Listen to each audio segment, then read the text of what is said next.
ఉన్నావా? మీరు కులాసగా ఉన్నారా? బ్రతికే ఉన్నాను. నువ్వు సుఖంగా ఉన్నావనుకుంటాను. నా సుఖ దుఃఖాల గురించి అడగటానికి మీరెవరు? నిజమే, నేను నీకేమీ కాకపోవచ్చు. కానీ మనిషికి మనిషికి మధ్య ఉన్న అనుబంధం కారణంగా అడిగాను, అంతే. అన్ని బంధాలను తేలిగ్గా తెంచగల మీరు ఈ అనుబంధాన్ని కూడా తెంచేచ్చుగా. ఏమిటి నువ్వు అనేది? బంధాలను తేలిగ్గా నేను తెంచేశానా? అవును, నువ్వు నా ఇంట్లో ఎందుకు ఉండటం? మీ మమ్మీ డాడీ ఇంటికి పోని ఆజ్ఞాపించింది మీరా నేనా? ఏదో ఆవేశంలో ఒక మాట అంటే వెళ్ళిపోవటమేనా?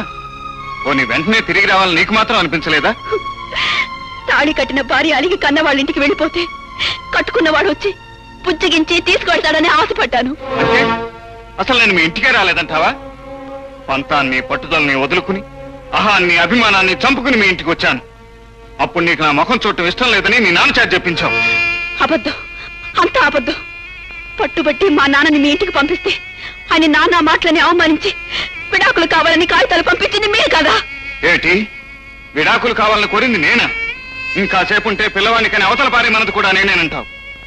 నా నుంచి విడాకులు కొన్ని పెళ్లి చేసుకోవాలనుకున్నావు. అందుకే ఆ పసిగుడ్డును అడ్డు తొలగించుకోవాలని అర్ధరాత్రి కూడా మీ నాన్న చేత అవతల పారేయించావు. ఇదంతా పచ్చాబద్ధం అని నువ్వు అనుకోవచ్చు, కానీ ఇది అక్షరాల నిజం. కోటీశ్వరుడైన మీ నాన్న ఈ పేదవాడి బిడ్డకి అనాథనే ముద్ర వేసి శరణాలయం ముందు పారేశాడు. నా అదృష్టం బాగుంది కాబట్టి అదంతా నా కళ్ళబడింది. నా బిడ్డని ఎత్తుకుని గుండెలకు హత్తుకోగలిగాను.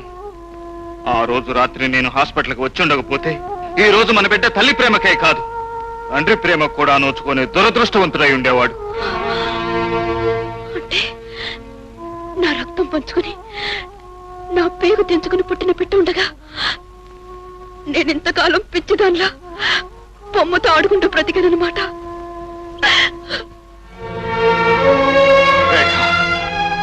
నీకేం తెలుసు ఆ పసివాణ్ణి నేను ఎంత తాపత్రయపడి పెంచుకున్నాను. వాడికి నీ పాలకు బదులు నా రక్తం పట్టి పెంచాను. అన్నానికి బదులు నా ప్రేమను పెట్టి పెంచాను. ఎన్నోసార్లు వాడు తన తల్లిని గురించి అడిగినప్పుడు ఏం జవాబు చెప్పాలో తెలియక నాలో నేనే కుమిలిపోయాను. నీ తల్లి బ్రతికే ఉంది, కానీ ఆమె మనసు చచ్చిపోయిందని చెప్పను. నీ తల్లి ప్రేమించేది నిన్ను నన్ను కాదు, ఆస్తిని ఐశ్వర్యాన్ని అని చెప్పనా? ఏం చెప్పాలంటావు? ఆ పసివాడికి నన్నేం జవాబు చెప్పమంటావు?